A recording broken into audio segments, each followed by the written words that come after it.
On the 5th of September this year, in West Dean, Johannesburg, 76-year-old Margaret Holloway was going about her day at her retirement village. I was feeding the birds on the pavement. I came around. I got to here when I got this terrible pain in the back of my leg. Yes. So I sort of hobbled. And all this time you don't know what's going on? No, and I managed to get up here onto the chair. But as I got onto the chair, I passed out. And I hit my head I landed on the floor there. As Holloway lay wounded, a few kilometers away at Westpark Cemetery, the funeral of ANC veteran 𝗶𝗵𝗶𝗀𝗶𝗴𝗶 was underway. In his honor, as president of 𝗀𝗁𝗃𝗃 Military Veterans Association, members of MKMVA fired supposed blank rounds into the air. In the meantime, Holloway lay unconscious on her stoop, alone and helpless. And when I came around, there was just blood everywhere.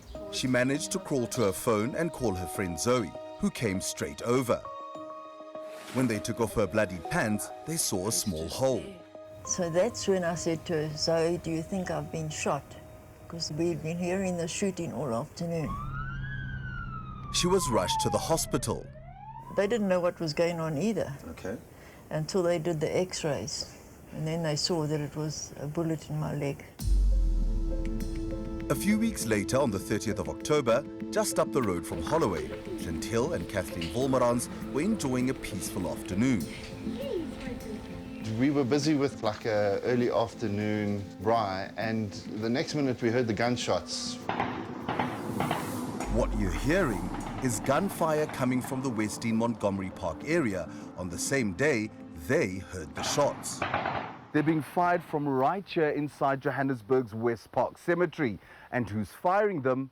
Mourners. A trend that has become more frequent at ANC VIP funerals. Firearms expert 𝗀𝗶𝗶𝗴𝗶 studied video footage of the 𝗶𝗵𝗶𝗶𝗴𝗶 funeral.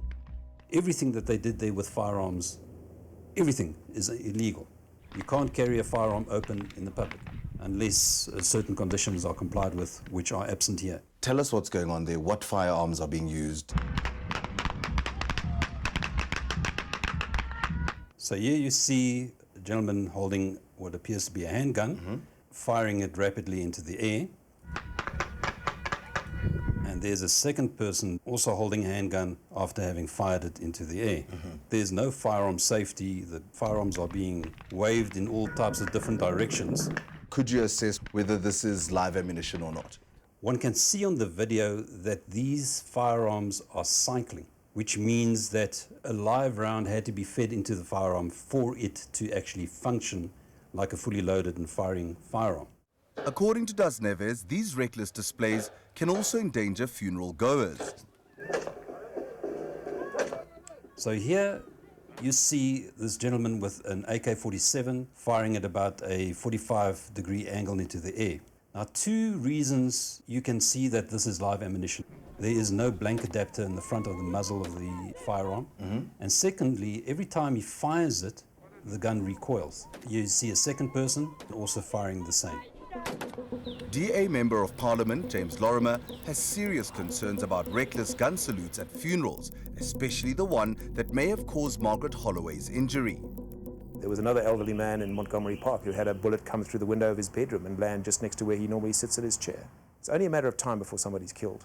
Police are around when these guns are being fired. It was something I brought up in Parliament. Police Minister 𝗀𝗃𝗃𝗃𝗃 said that cases had been opened, but since then it's been radio silence. The law is very clear that when a criminal offence is committed in the presence of a police officer, that police officer is obliged to act.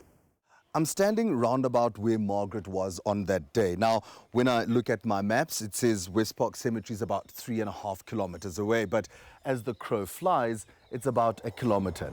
That bullet must have traveled above all of these roofs, through the trees, and got lodged in Margaret's left leg. Now, if she had maybe changed position slightly, it could have hit her in the back, paralyzing her, or even killing her. This is from Margaret Holloway's x-ray. That there is clearly a rifle round. If you look at the dimensions, it looks like it could possibly be an AK-47 round. How far can the bullets go? It's not uncommon for an AK-47 round to travel up to 1 kilometer. And still be lethal. and still be lethal. You can shoot.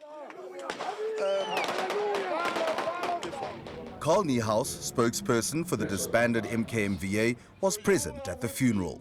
It was an environment where comrades were sad.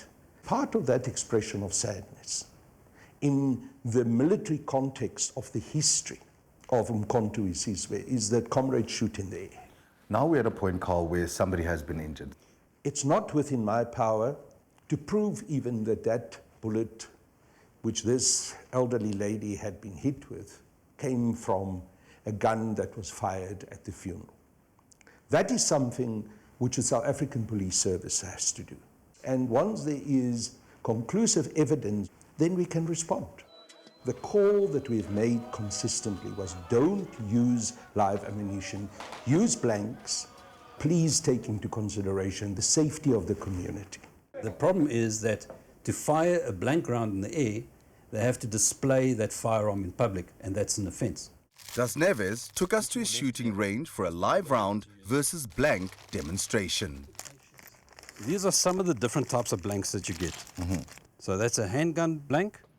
The purpose of this exercise is to prove scientifically that what we saw on the video were people firing live rounds and not blanks. First up, a 9mm 𝗶𝗶𝗶𝗶 with a live round. The recoil is evident as the spent cartridge is ejected and the next round cycles into place. When firing a blank, there's no recoil or cycling. So these are different adapters that you would need on an AK-74 and AK-47 to fire blanks. So an adapter like this would attach to the front of the barrel.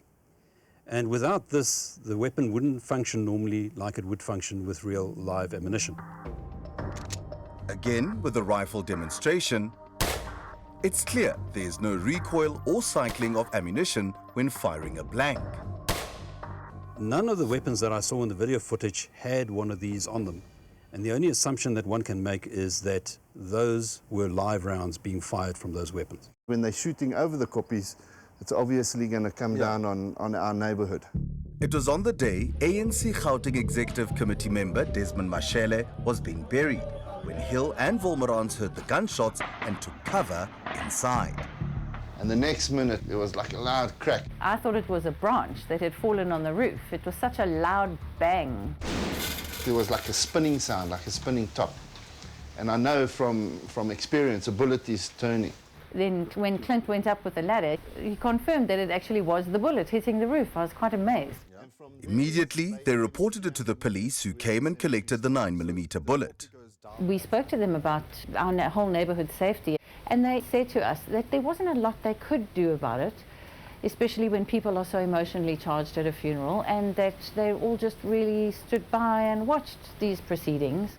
Just in this area, 3 different households say they found bullets either on their roofs or on their property. We wanted answers from the ANC and the police. The ANC has not responded, even though Deputy Secretary General Jessie Duarte asked for a probe into the 𝗀𝗵𝗶𝗀𝗶𝗃 funeral. The SAPS replied in writing and say they are investigating the shootings at the funerals, including the use of facial comparison tools to identify those who were filmed firing guns. No arrests have yet been made. A person that fires a round into the air and kills someone is guilty of murder because there is a reasonable foreseeability that a discharged round can kill another person. The SAPS say they are investigating allegations that police officers did not act immediately to arrest people firing randomly, and orders were issued to apply a multidisciplinary approach for the policing of high-profile funerals. Nothing is going to be done unless there is a lot of pressure on the police to actually take action. Investigations like these can be lengthy, and in the meantime, Margaret Holloway's health is suffering. The doctors told her that removing the bullet was too dangerous. It's lodged against the bone, sitting somewhere here. Do you feel any pain? The foot is a bit swollen. I don't know what to do. There's a big chance, obviously, of clotting and secondary damage from that bullet wound. Are you comfortable with having to now live with this bullet lodged in your leg for the rest of your life? Not really, but what can I do? Yes. I can't take it out myself.